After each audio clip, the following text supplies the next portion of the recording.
And Colby's like playing, and he's thinking to himself like, what the hell is he doing? like he's literally like shooting a stadium show on a plastic Polaroid. Howdy, y'all. You're listening to the Point of View Podcast, an in-depth look behind the minds of creators on social media, with your host, Travis Fuentes. And we're live. Welcome to another new season of the Point of View Podcast. We are here in Helotes, Texas, at the wonderful John T. Flores Country Store. We have a foreigner with us for the first time ever, all the way from Idaho, touring with the Colby Acuff crew. This is Ben Dunning. Happy to be here, dude. Yeah, Thanks for coming out. Thanks for making the drive. Appreciate it. Finally meeting you, man. Dude, I know. We've been Instagram homies for, since I kind of started the country music thing. And yeah, it's kind of funny because, like, we missed each other by a day. It was during that Luke Combs tour. Yep. And I was there the day before. I was just hanging out. Yeah, just in the area. Yeah. And a buddy of mine was like, hey, we got tickets if you want to come. I was like, yeah, sure. And then I don't know how I hit you up, but I don't know how we got connected or who it was through, but it's I just know that I saw your stuff and I'm like, this guy's gonna be there. Maybe he can follow me back. Yeah. Follower farm. But we missed each other by a day for the Luke tour. How was that, by the way? Dude, that was just spiritual. It's hard to put into words. It's something that I felt like I hadn't even earned being able to do something like that because, I had like just started kind of shooting country music and music more in 2024. I quit my job and jumped on the road with Colby and was like, just happened that the first year that I had jumped on, and I'm sure we'll talk about this more later, but the first shows I'd ever done with Colby were in little coffee shops, 15, 20 people. And that was in college. Get to jump on the road in 2024 and he's on a national stadium tour with Luke Combs, who's like one of the gods of country music right now. And just being a part of that and getting to meet Luke's crew, eventually getting to meet Luke and have a couple beers with him, which was like one of the highlights of my life, let alone like career. Like that. It's like you want to smoke a joint with Willie. Yeah. But then you want to drink a beer with Luke. You want to eat Whataburger with Luke, dude. He loves his Whataburger. He does? Yeah. Oh, yeah, dude. He would get a DoorDash to the green room like backstage and just crush it, dude. Dude, that's hilarious. But yeah, dude, that was an unreal experience. Got to see a lot of the United States. The thing that always would stick out the most that I would tell people is like when you hear 80,000 people sing the words to one song and they're all doing it in perfect timing together, it's like it's the gospel, dude. It's like it comes down to the root of human connectivity. When 80,000 people who know nothing about each other are all singing one song, including the guy on stage that wrote it. It's unreal. Yeah, so that's spiritual. Yeah, it chokes you up, dude. You sit in the middle of that stadium, you look around, and you're like, this is an experience that you want to experience at least once in your life. And the boys did a few more, but I was lucky enough to be there for 9 of the stadium shows. So I got to 9 different stadiums. 9 nights, but I wish I could do it 100 more times. It's never enough. Once you do the stadium for like the first time, it's like there's nothing to compare it to. Nothing, dude. Nothing. And but it's funny. We and still are. We're at a point where we're doing like on a Friday night we do a bar show, and on the Saturday night we were doing the stadium show with Luke. And we would always laugh because we're thankful for both opportunities, but it's amazing. Like there's not a lot of guys right now that are like doing the bar shows, doing loadouts off the front of the stage, having to go through the crowd.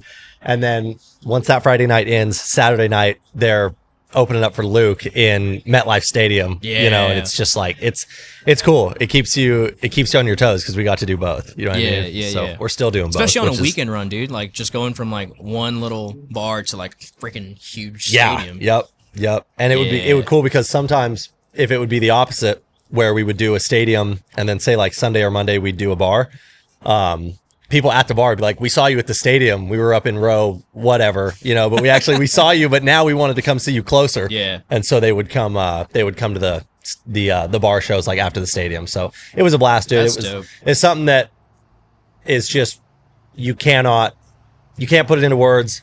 I can't wait till we do it again. Yeah.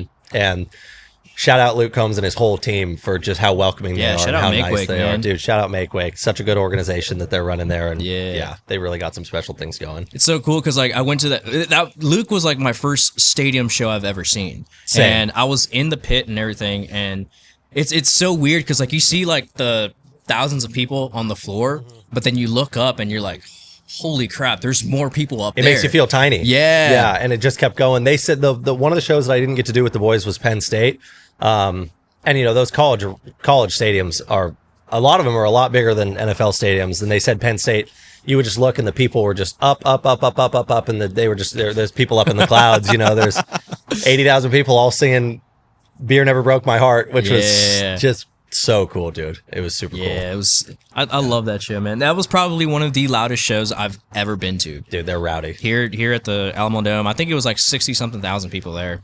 Yep. But that was we did that one. I remember we did the Alamo Dome. That was kind of my first Texas run that I'd ever done. That was my first time in Texas, was last year. Like I said, playing the bar shows and doing NRG Stadium, the Alamo Dome. Because weren't you guys weren't you guys like Billy Bob's or something the night before or something?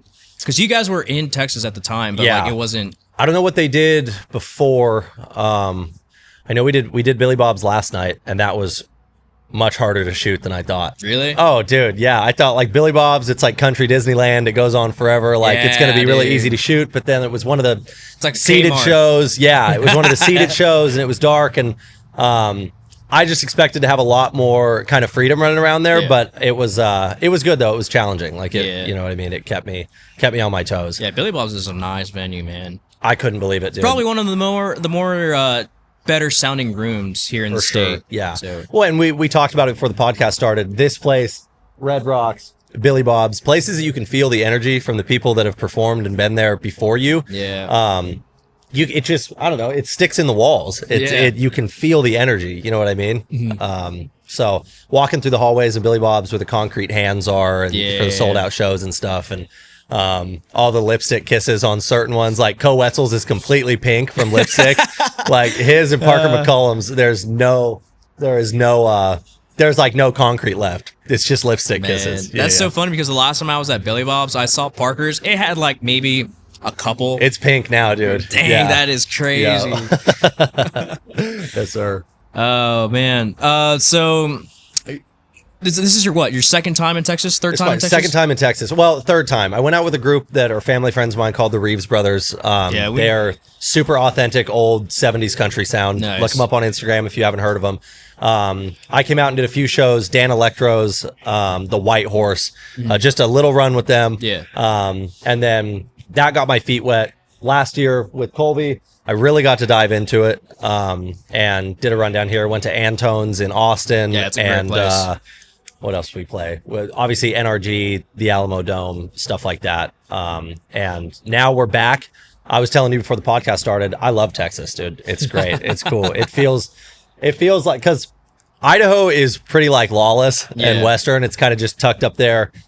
Everybody open carries. There's not a lot of rules. You don't need building permits to like build shit. Like it's like pretty Western up there. And this is like Idaho with a lot more sand. Like it feels like that. You know what I mean? It makes you just feel haven't seen all of Texas. Like this part is just kind of like, it's like what most of Texas looks like. But once you get into like West Texas and like far West Texas, like by El Paso. I heard El Paso is kind of desolate. It is. Well, El Paso's El Paso. It's not really Texas. It's El Paso. Yeah. But like kind of towards like the Big Bend area, that's just gorgeous out there. Like it's just a lot of mountains, a lot of hiking out there, desert. Yep. And I love it down there. A lot of state to explore too. It's a lot bigger than Idaho. There's a lot of places to go down here. Yeah, and to be completely fair, I haven't even seen the entire state. Like I don't go to East Texas because, well, frankly, I'm from Del Rio, which is right on the border. Gotcha.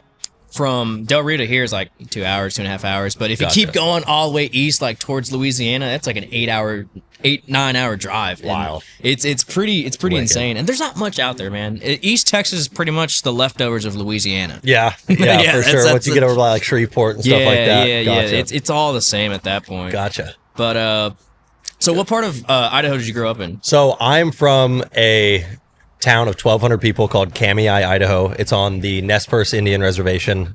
So I went to Native American preschool. Was, a little 3-4-year-old white kid dancing in the powwows. Like I was ingrained in the culture. Really, it's really cool up there. It's super heavily wooded. There's rivers, there's trees. It's just like, it looks like a postcard. We're up in the panhandle of Idaho.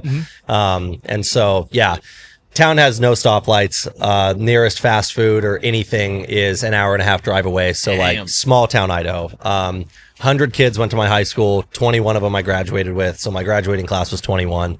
But I love it, dude. I think that I attribute a lot of my moral compass and my character to like growing up in small town Idaho, because the number one thing up there is like help your neighbor, don't be rude to strangers, and very small town, small town. And there's pros and cons with that. The cons is that when bad news spreads, it spreads very fast, or rumors, because it's a small town. But it's just like any friend group or any other small civilization. You know what I mean? Yeah. Stuff spreads in it, but no, super help your neighbor, super watch out for the other guy. And just kind of growing up in small town North Idaho. The rest of my family is from the Las Vegas area, so I kind of lived this weird double life growing up, where half the time I lived in like middle of nowhere North Idaho, hunting, fishing, foraging off the land, picking morel mushrooms and cooking deer steak and like making whole platters and stuff. Probably the most Idaho thing I've ever heard. Yeah, and then I'd go to Vegas and get to see my family down there, and obviously like Vegas is wild. Vegas is Vegas. Vegas is just like just a GTA like. It's a GTA server. And now, it's like not real. The more time I've got to spend in Nashville, like Nashville is just Vegas with cowboy hats. Like, dude, Broadway and the Strip are like the same thing. Like the Vegas Strip and Broadway, I feel the same sort of anxiety when I walk down both. I'm like, there's way too many people. That's the first time I've ever heard that, and it's pretty accurate. Dude, it's Broadway is just the Strip with cowboy boots. Oh my god. Anyway, grew up in North Idaho. How far is Canada from that? We are about 3.5 hours from Canada, from the Canadian border. So we would, like, if we would do trips, little like spring break trips and stuff, we would bump up to Canada and go up there. But, dude, it's wild up there. Like, killed my first bear when I was 12, like deer hunting, just, it's wild. Like, I'm so proud to say I'm from there, and a lot of people are moving in there. Yeah. Not to name drop the Californians, but they're coming in. It's like the mass exodus. You know what I mean? I got a lot of friends from California, so it's all right. I can talk shit about it. But yeah, dude, grew up there, proud of it. Yeah, that's dope. And sounds great, man. And actually, that's where I met Colby. Really? Colby and I both went to the University of Idaho. Go Vandals! And he was a senior when I was a freshman, and we actually joined the same fraternity up there at the University of Idaho. We were both betas. And he was like big, top dog senior. He just seemed like a grown ass man to me. And I'm like this 18-year-old. I have no idea what I'm doing with my life, but I'm a freshman in college up there. And he was playing a coffee shop called Boosters, which is like Moscow lore. Like that's the place that we do little live music stuff. And he was playing for like 15 or 20 people. He'd be stoked if he could pack 15 people into that coffee shop. And I had been taking photos for a couple years prior, but I just started figuring out that cameras can take video too. And, I had like the Walmart, like it was a $15 mic, like a shotgun mic from Walmart, where the plastic is so poorly pressed together that you can see the seam, like where it like mushed out, like the worst quality, cheapest mic on a Canon T7i, which was my first camera. Dude, just like the worst, you know what I mean? Taught me what I needed to know, but like the worst camera. And I just walked up to him one day. I had no idea who he was. And I was like, hey, man, I heard you're playing Boosters. I would love to shoot your show for free. I'm trying to get into video. Like, can I please shoot your show? Yeah. And he said, yeah, but how about I give you $50? And I was like, dude, most money I've ever made with my camera. I was like, I made it. I'm in the big time. This is so sick.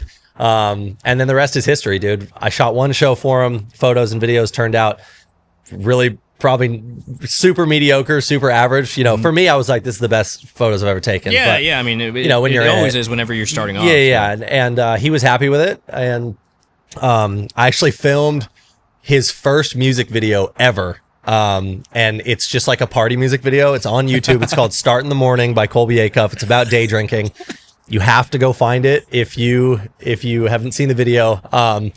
And I shot it on like, I either shot it on that T7i or I just got in the EOS R, but regardless, I still had no idea what I was doing. I was shooting in Rec 709. I wasn't shooting in log. I didn't know anything about color grading. I didn't know anything about audio. I didn't have a gimbal, so it's all handheld. And I shot and it's like, it looks like a super, super ghetto music video, still on YouTube. I think it has like 30,000 views, which is so sick for me. Like, I was so stoked. But yeah, and then from the first show at Boosters to the music video, and then just connecting and keeping in contact and working, and then eventually jumping on the road with them. Colby's pretty much become like a brother to me, and now we're out doing this, which is so cool, so exciting. You know what I mean? It's pretty dope. So cool, what led you, I guess, to pick up a camera? Like, what inspired you? Like, how old were you when you got your first camera? I was young. I was super young. And I can attribute my interest in cameras to both my mom and my dad, completely separate of one another, which was super cool. That's cool. Parents divorced when I was 2, but on separate sides, both were pushing this kind of this camera into my life before I even knew that I liked it. Yeah. On my mom's side, she gave me one of the big Hi8 Sony handy cams, like the ones that everybody's trying to buy right now to get that vintage look. Yeah. I have one that I actually used to use. And I used to go ghost hunting on it, was my thing. I wanted to, you know, I grew up watching Ghost Adventures or, you know, Paranormal Activity or whatever. And I wanted to like go catch a ghost on camera. And that's the only camera I owned, was this Sony Handycam. So I would go into like, you know, with friends, but I would go into like rundown houses and abandoned hotels and stuff in Idaho when I'm like, you know, 7 or 8 with this Handycam and like a little audio mic, like trying to document ghosts. And that was like my first swing at documenting something. And so that was like my first video camera. It's tattooed. If it was a little warmer, I'd have shorts on, but it's tattooed on the upper part of my thigh. It's on my leg sleeve. But from my dad's side, and it's crazy that this is sitting here because Travis just brought this just cause. Yeah. This is the first camera that my dad ever gave me. This isn't the camera. Obviously, this is Travis's, but a Canon AE1 program is the first film camera that my dad ever gave me. It was loaded with a roll of film, probably from 1984 when last time he used it. And I just took pictures of the dogs and the flowers in the garden and stuff like that. And so like first camera ever was like both film formats, Hi8 video camera, film, 35 millimeter film on the Canon. And, dude, I just fell in love and I never looked back. If you look back throughout my whole life, you know, always said I wanted to do this, make a living with my camera. Sophomore year of high school, we had to write a paper on what did we wanted to be when we grew up. And I wrote, I wanted to be a freelance photographer, and I'm doing it now, which is sick. I was 15 at that time. If I'm a sophomore, I'm 15. So I'm like, you know, just still don't know anything about the world, but I was like, I want to make a living with my camera. And now we're out here doing it. So I can directly attribute it to my mom and my dad separately gifting me old cameras. And, I don't know, I just picked it up. I loved it, dude. That's pretty cool because, like, you're probably one of the first ones that I've heard that literally grew up around cameras and everything. I mean, there's always, like, people that get those hand-me-downs and everything. For sure. Yeah. You grew up with it. And I come from a long line of musicians, actually, which is, it's wild that I haven't picked up an instrument. I want to learn how to play guitar, especially being surrounded by all the talented musicians I get to hang out with now. But, like, my great-great-grandpa was a very talented painter. His son, my grandpa, was orchestra leader at the Vegas hotel called the Flamingo. He was the guy that stood up there with the little wand and led the entire orchestra. He co-produced a lot of like Nat King Cole's stuff and that. Yeah, like he was definitely in the cut.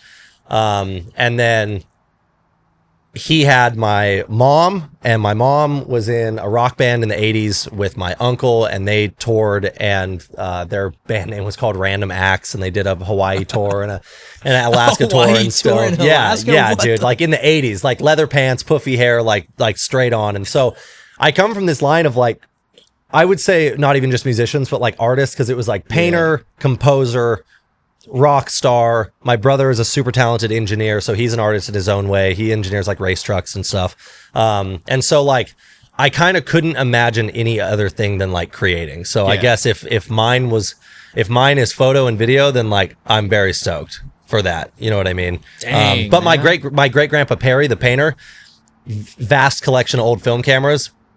he passed away long before I was born, but I ended up with all of them. I have his SX70 land cameras, all of his old Polaroids. I have his I haven't got it running yet, but I have his Super 8, like an authentic Super 8 video recorder. Yeah. All that stuff that is all over eBay right now. People are trying to get that vintage look, and like I just have that from my great grandfather, which is super sick. So, but yeah, man, literally, it's in my blood.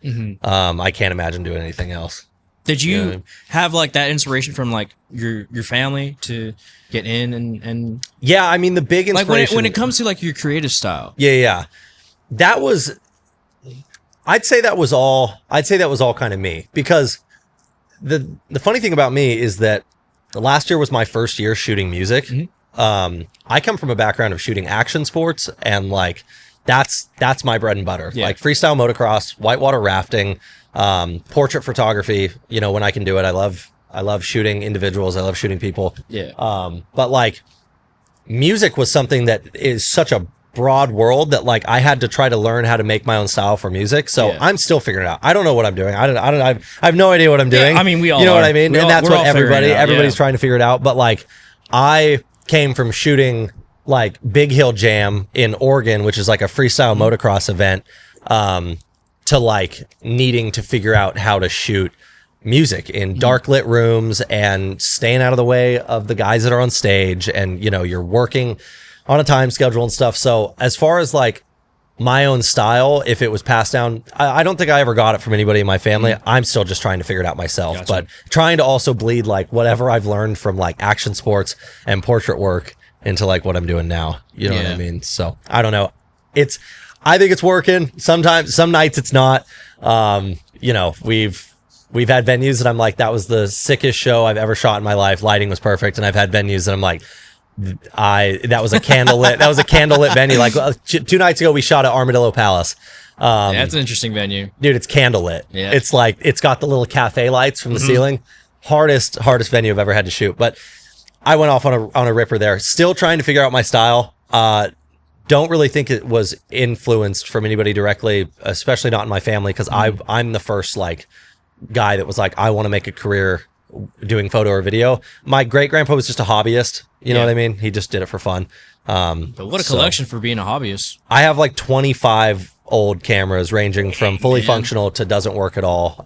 Someday in my future office, if I ever am a big enough deal to have an office, I want to put them on the wall and just have like a little show wall, you know what I mean, of like all those cameras. And then I'm going to put my EOS R up there, because that's like the camera that got me to where I am now. You know what I mean? Yeah. So that's a great idea, actually. Yeah, I'm never gonna get rid of that camera. I sold that T7i as soon as I could, but I'm never gonna get rid of that EOS R. That's like that I shot weddings in Portugal with that. I shot, you know, venues with Colby right before I upgraded. I just upgraded to my R5. Yeah. So like that is the super sentimental camera to me. Yeah. Yeah. Well, going into stuff abroad, so You went to Portugal for a wedding. Yep. But was that the time that? Let me see here. When was that? That was last May year. Or something? Yeah, last May. Oh, okay. So that's when Colby was here, and we had our good friend Aubrey. Yep. Aubrey, she was here. Yep. I was in Portugal shooting a wedding in southern Portugal, which was a super cool opportunity. Aubrey came and covered. Aubrey is now like Colby's creative director, and I literally couldn't do my job without her. If we have to film like the gas station reviews or stuff I just don't have time to edit, I send her all the footage, and she just is like this ghost in the ether that edits it and puts it out on his socials. So she makes my job super easy, because she is like directly helping me edit. Yeah, I love Aubrey. Aubrey, she is such an inspiration to a lot of people, especially like not just, you know, Nashville people, but Texas people. For sure. And man, she's just such a generous and person. She's worked with so many big names. Yeah, and her catalog is intimidating. It's intimidating, you know what I mean? So man, super sick. So how do you balance that, working with Aubrey, you know, as her being the creative director, and then you being like touring on basically like in the field? Yeah, dude, it started with a friendship. You know what I mean? Technically, how'd you meet her? Through Colby directly. Colby? Yeah. And you know, if you if you break it down, like Aubrey is kind of my boss because I send all my show photos to her. I send all my videos to her. Like she's the creative director. So she's directing this whole ship that is the Colby Acuff visual experience. Gotcha. But it starts as a friendship because like, as you were walking up, who I was on the phone with, I was talking to Aubrey. You know what I mean? Yeah. I'm like, her and I text, call, whether it's about work or just personal life. And so it makes it so easy to work together because instead of just having to text a stranger, I text her. I'm like, hey, the lighting at Armadillo Palace was the hardest thing I've ever had to do. Don't even open the show folder. I was like, the photos are horrible. And she's like, yeah, all right. You know, we'll mix it in with like another post. So yeah, it's a super good balance because I just shoot all the show photos and the video and I'm kind of out here road dogging with Colby. And then I don't worry about posting anything. I don't run any of Colby's socials. Thank God. I don't want to deal with that at all. You just provide. What I mean? I provide. I just provide all the content and she gets kind of creative say on. And another big thing with Aubrey is that we trust each other. Yeah. I know that she's going to do a great job with whatever she's doing, and she has she doesn't ask me to get specific shots or tweak anything. She's never asked me to do anything. So because full creativity, full creative freedom. That's pretty cool. And it goes two ways. I'm like, I trust her, she trusts me, and like the end result, winner of it all is Colby because he gets really good stuff from both of us because we just trust each other and we're just bouncing stuff off each other like that. So anyway, it's a great system, dude. Yeah, that's pretty cool. Anybody who can have a creative director and a like tour photographer, recommend. It's Do you guys ever go on the road together? Yeah. A few runs, especially if it's like a big deal. Like when we got to open for Midland at Red Rocks, we needed 2 shooters. That's just too big of a venue to like be able to do by yourself. So I ran video, Aubrey did photo. Sometimes we flip. Aubrey will do video and then I'll do photo. You know, we mix back and forth. I'm also trying to shoot like film the whole time. So yeah, man, Red Rocks was a blast, but like big events like that, we always bring out Aubrey. Yeah. Or if Aubrey's already out, then I go out and join them. Yeah, that's pretty cool. I mean? Yeah. That is pretty cool. Yeah. Well. So Aubrey's out in Nashville. Do you go back and forth to Nashville from Idaho? Or? I do. So I'm still based out of Idaho right now. And those guys that I name dropped earlier, the Reeves brothers, they live in Columbia, which is south of Tennessee. Past Franklin. And they have a spare room at their house, and we have a really good deal where I shoot a bunch of content for them, and they let me stay in their house for free. So like, I don't have to pay rent with the Reeves. Win-win. Yeah, I don't have to pay rent with the Reeves brothers when I go there. They're salt of the earth humans, but I get to go take photos, take videos. We do little like pop up, like tiny desk inspired. Yeah, I've been seeing those stuff like that. Come out pretty cool. And it's cool because they're like family. So if it looks good, they're like, hey, this is great. And if it looks bad, they're like, we need to try something new. You know what I mean? It's the same thing with Aubrey and I, where it's like full transparency. And so anyway, yeah, I bounce between Idaho and Nashville because I can just stay at the Reeves brothers place. Is that the house where you guys do all those like acoustic sessions? Yeah. Really? Yeah. Oh, that's so cool. In the living room and everything? In the living room. We pull the couches out. Like, it's not a very big house, but it's just big enough to, thank goodness I just got that 15 to 35 because I'm pretty much having to shoot all that at like 15. Cause it's not a very big house, but, we make it work. Yeah. And Cole Reeves of the Reeves brothers is really getting into our world as far as photography. He really wants to learn more. He just bought a couple lights with like big diffuser domes and stuff. Wow. And so he's like, it's a whole setup. Yeah. And, he went Sony, unfortunately, but I tried to steer him clear. But anyway, he's getting into that world, which is so cool because I'm also getting to teach him now when I go stay at his house. But yeah, man, bounce between Idaho and Nashville. If you don't have it and you travel a lot, get the Alaska Airlines credit card because, dude, I wouldn't be able to do it without it, dude. It's super clutch. With Texas here, it's more like the Southwest, man. Is it? Yeah. Southwest is great. Southwest is usually cheaper. You get those Alaska direct too. flights out of Texas to Nashville. Yeah, I'm flying to Vegas actually for my brother's soon-to-be baby gender reveal. I'm going to be an uncle this year, which is so sick. First one of our family to have a child, and so I'm going to be an uncle, which is super sick. But I'm flying out of San Antonio tomorrow on a Southwest flight. Yeah, just straight to Vegas. So anyway, but yeah, bouncing between Idaho and Nashville, making it work. It's a lot of time in the air. How you liking Nashville? I love it, dude. Yep. It's cool. Yeah. It's different. There's layers to it. It depends what industry you're in and how long you've been there. When you first get there, the rose-colored glasses are on, I feel like, for everybody, whether it's a photographer or a musician or a booking agent or a merchie or a lighting director. It's like a little intimidating at first. A little intimidating. It's like, hey, this is Nashville, everything's great, and then you're kind of just there longer. But thankfully, I have like this little friend group that's forming in like the Nashville, Columbia greater area, and so I love it, dude. Yeah, that's dope. I really want to.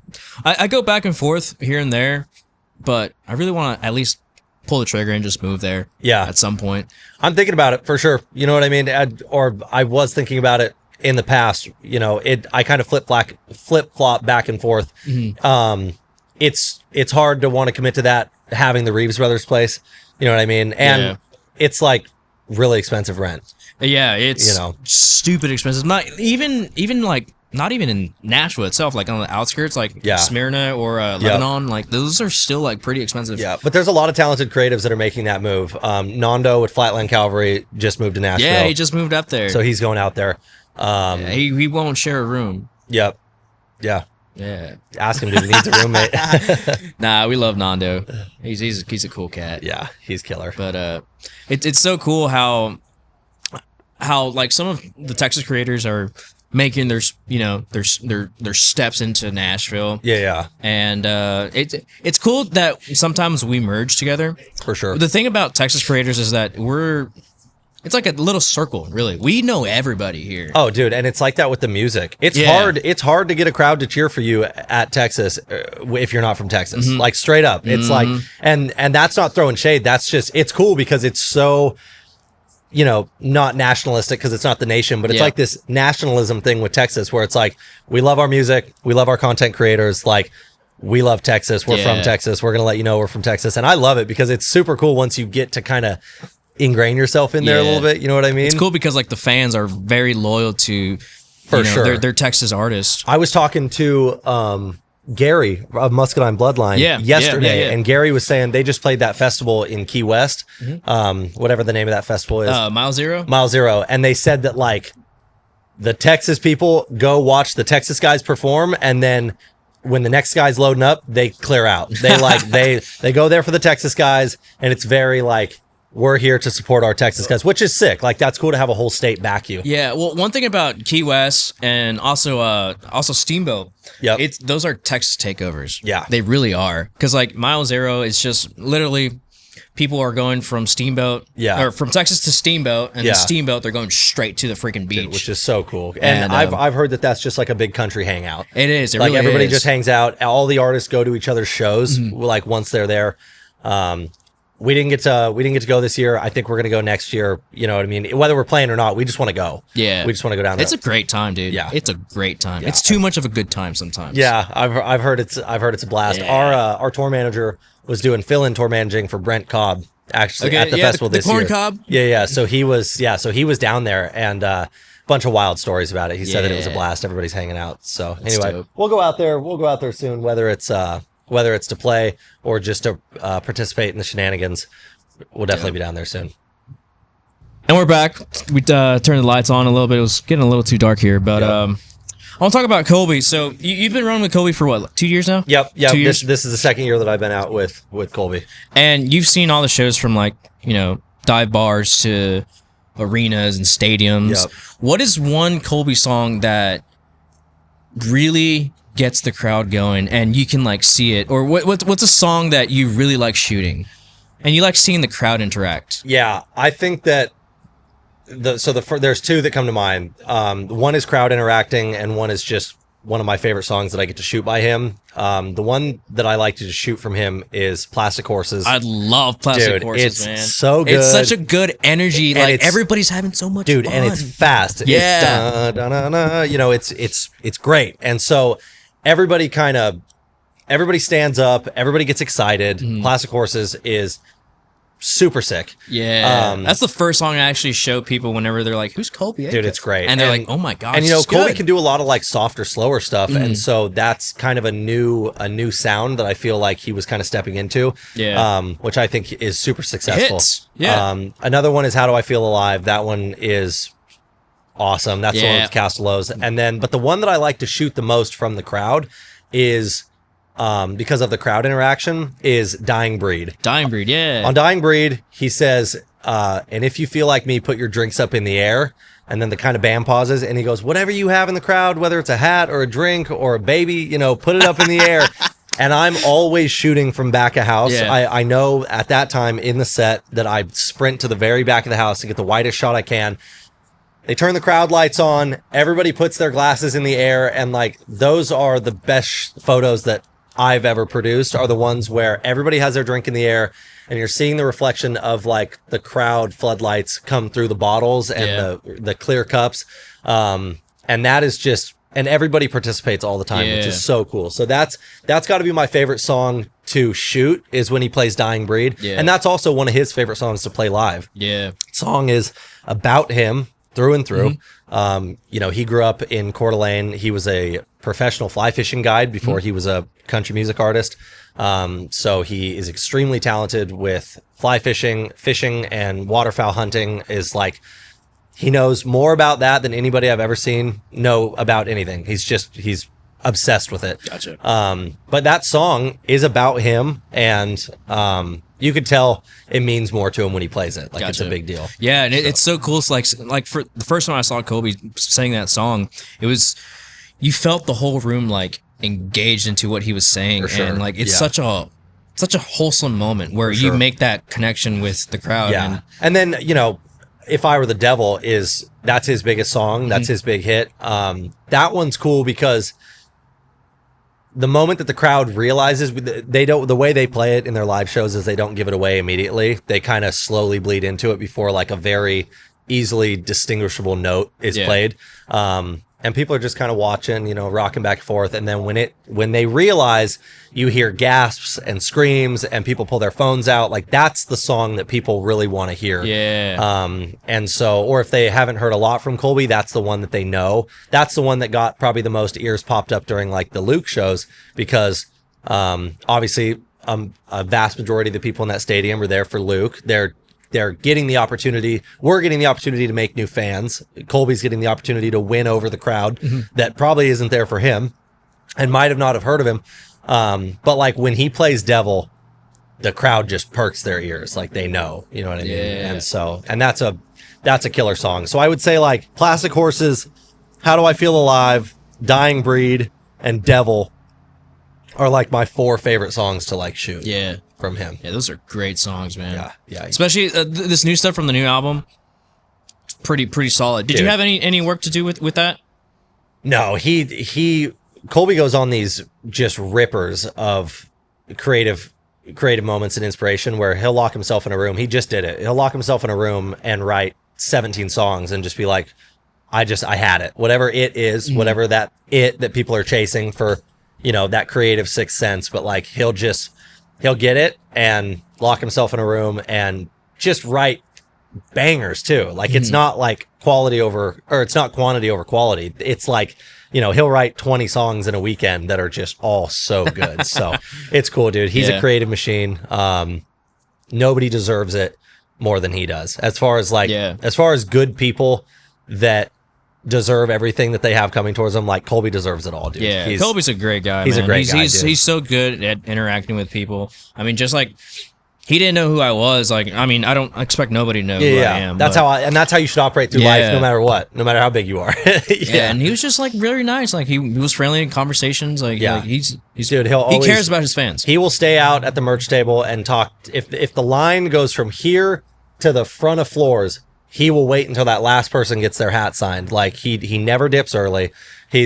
When you talk about people that just deserve the good, Colby deserves the good. Like, dude, he's a great guy. That's really good, man. And he's a great person to work for. He's very generous. He's very easygoing. He trusts me, which is also like the number one thing that you can ask from your boss, or it's hard to call him a boss, but your primary employer. The number one thing is you just want to be trusted. And he's like, dude, he literally says, do whatever you want. Like, I trust you. Yeah, that's pretty cool how, like, you can go from, like, your boss to, well, you call, technically they are your boss, but they're actually, like, you build that bond. For sure. And it's just, like, just hanging out with friends, doing another weekend hanging out, that's it. Dude, and, one little quick story to talk about that trust thing. Our first stadium show that I got to shoot, it wasn't their first one, but that I got to shoot with them was in Jacksonville, Florida, where the Jaguars play. Yeah.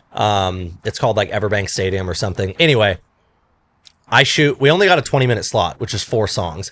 So the first 3 songs I shoot digital, and then Colby, he tells the story a lot better than I do, but he said he looked over and he sees me put my digital camera away and pull out a 1988 Polaroid and with a fresh pack of film. And I just started hitting Polaroids, and I shot the last song of the set on a Polaroid camera that I didn't even know if it worked or not. It was just spitting out Polaroids, and I'm like stacking them on Corey Hunt's piano, the piano player for Luke.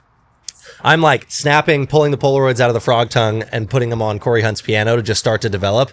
And Colby's like playing, and he's thinking to himself like, what the hell is he doing? like he's literally like shooting a stadium show on a plastic Polaroid. But he was like, dude, he said, these were my favorite photos. He's like, forget all the digital photos. You know what I mean? Because that super blown out, over contrasted green tint Polaroid slide that he got to write on. He's like, this is the sickest shot of the weekend, you know? So, but he trusts me to just do random off the wall shit like that. And it sometimes it works out, sometimes it doesn't, you know what I mean? But yeah, as far as straight up good people, hard to beat Colby, dude. Yeah, that is very true. Yeah. I want to talk about one more thing. So the shirt you're wearing, yes, sir. It's called Cowboy Killer Media Co.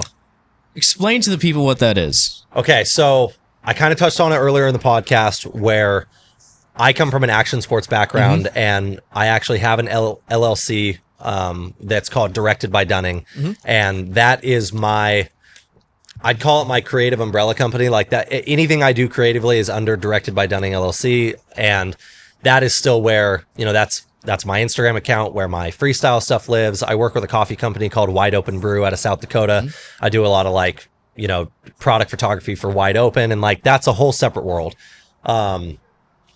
So I get to do that.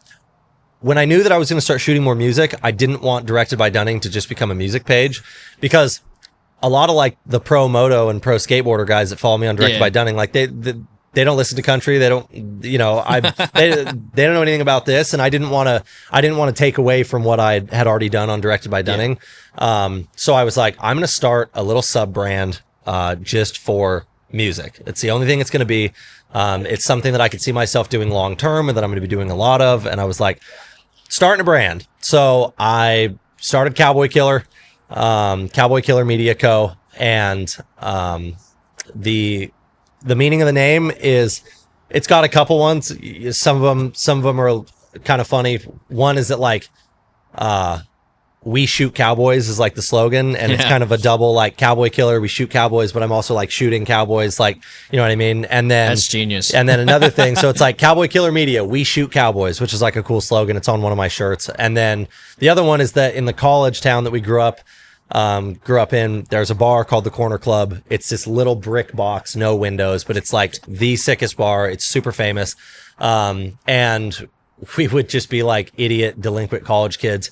And, you know, Corner Club shutting down. It's 1:32 in the morning, and they would sell Marlboro Reds, Cowboy Killers, at the Corner Club. So, you know, we're like 21 years old, baby lungs, like coughing on Marlboro Reds, like trying to take drags, like coughing on these Reds at like 1:30, and that was kind of another one. And there's like there's 3 main reasons I named it that. One is the we shoot cowboys. It's clever. 2 is we used to smoke Cowboy Killers in college, and then the third one is that growing up, like, I grew up country, as you've gathered from North Idaho, but I didn't really grow up rodeo. I never wore a cowboy hat. I never roped or rode, you know, I never did any of that. So I never really fit in with that crowd. Yeah. So I was kind of like, you know what, like, I'm not a cowboy, I shoot cowboys. Not in like a deadly way, but like, you know what I mean? Like, same thing with like the double meaning, but I was like, I'm not a cowboy. Like, I will never claim to be a cowboy. If I put on a cowboy hat, I look like an idiot. Like, yeah. So I'm like, what do you mean, yeah? What do you mean, yeah? So, we'll bleep that out. Dude, so like, I don't, that's not me. You know what I mean? I'm proud of who I am, but I'm not a cowboy. So I was like, you know what, dude, Cowboy Killer, that's what I'm going to run with. And then I was like, you know what, this has the opportunity to be a cool a cool little clothing brand. Yeah. That if I sell 5 shirts to 5 of my friends, that's all that matters. So started a website, went with a local printer in Kamei. It's amazing that in a town that small, there's a shirt printer, but her name's Callista, dude. I just do all the creative work from the road. She orders the shirts, prints the shirts, packages them, and drops them off the post office for me. Nice. She's my shipper, my product manager. She does everything. She's the logistics. She's everything. So anyway, I started a little clothing brand. Started with like 2 or 3 shirts and some hoodies, which I'm wearing one of right now. You know, I had to go with the classic Marlboro, and then I've got 5 shirts that I'm working on right now, and I don't know anything about graphic design. I never took any classes on Illustrator. Like, I'm like, these aren't super cool designs because I'm making them. You know what I mean? Like, I'm figuring it out. They're real though. Yeah, they're real. Dude, they come from me. I'm not going on Fiverr, like hiring a designer. Like, I have an idea, and like, I'm working on a shirt right now that says the Cowboy Killer North American Tour. And it's a picture of the United States, and then it has all the cities that we played in 2024. So it looks like a tour poster. Yeah. And that the design on the back will be like Cowboy Killer North American Tour and just stuff like that. So, but I'm figuring out as I go, and that's why it takes me so long to drop any new merch, because I'm having to like design it. You know what I mean? And I don't want it to look as bad as it could be. You know what I mean? But anyway, started Cowboy Killer. It's gonna kind of the tip of the pyramid for Cowboy Killer, like its final evolution of what it could be someday, is like what Cole Bennett did with Lyrical Lemonade, and that's more like in the rap space. But like, he started shooting music videos for people and started a clothing brand, and like just kept working, you know, with people. And now like Lyrical Lemonade throws festivals and like is this huge music media and merchandise company. And like, maybe not as big as Lyrical Lemonade, obviously, but like, if like my Twitter handle says Country Cole Bennett, because but like, if I could get like Cowboy Killer to a point someday where we're like, you know, and where at a point where it's like people are buying the shirts, I'm shooting music videos for different people, like that's kind of, I would be happy if I could sell some shirts and shoot some music videos. And I guess if looking back, like I've already done both of those, so like I'm happy if I never sell another t-shirt. I did exactly what I wanted to do. I sold like, you know, some t-shirts and made a music video, and it's like, I'm happy, dude. So it's fun, dude. I wear the shirts. So far they've had like a positive market response. People like them. They want to order them. So I'm having a blast, dude. It's all just it's all for fun. I don't take anything too serious. I'm making t-shirts, shooting shows, traveling around in a van with 8 guys, you know, just like just doing that. So it's super fun. Hell yeah, man. So we got to wrap this up. Doors just opened. Yep. But I want to end it off with this question that I asked all my guests. Yeah. Each one has their own different answer. Yep.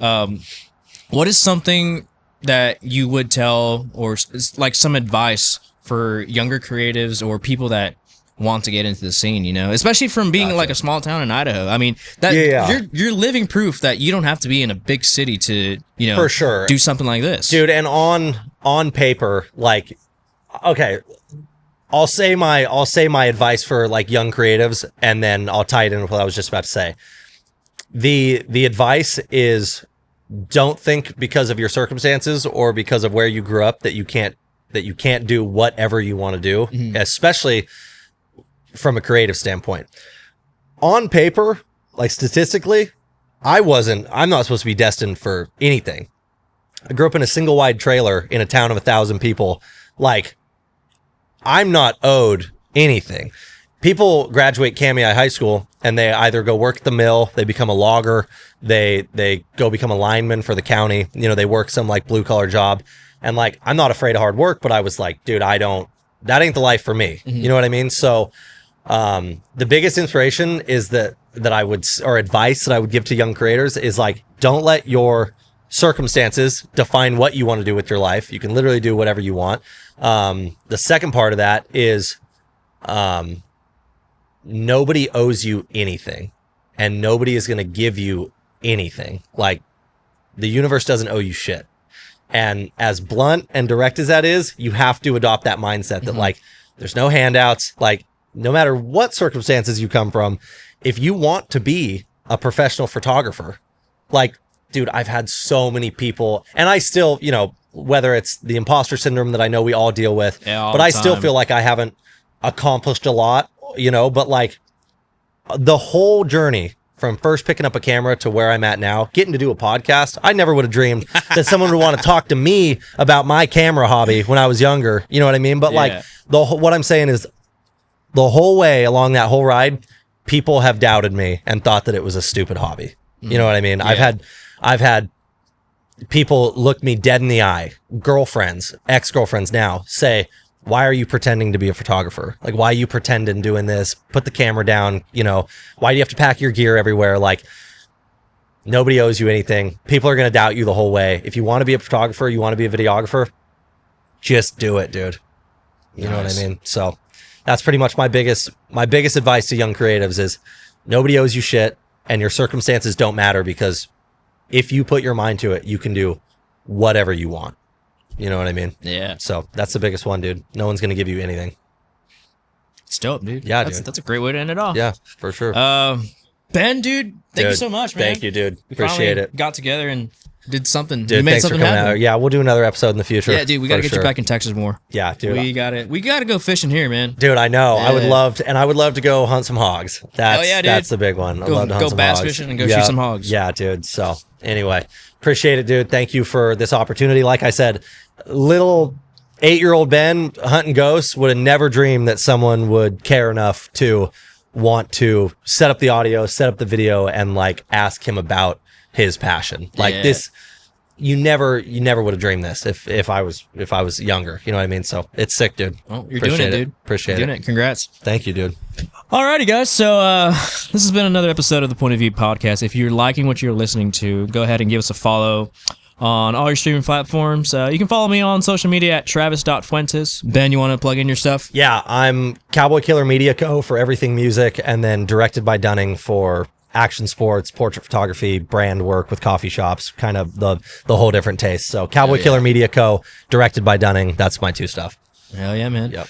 Ben, do you want to send us off with a song that you've been jamming to or something you want to plug? I do. Gotta plug it. Van Halen, one of my all-time favorite bands, and the one that's been on rotation recently is Ain't Talking About Love by Van Halen. Ooh, that's a great song. Anyway, yeah, dude. love Van Halen, dude. First CD ever. Oh, man. Yep. That's dope. Yep. Ben, one more time, thank you so much for doing this, dude. Dude, thank you. Appreciate it. All right, we'll see you guys next time.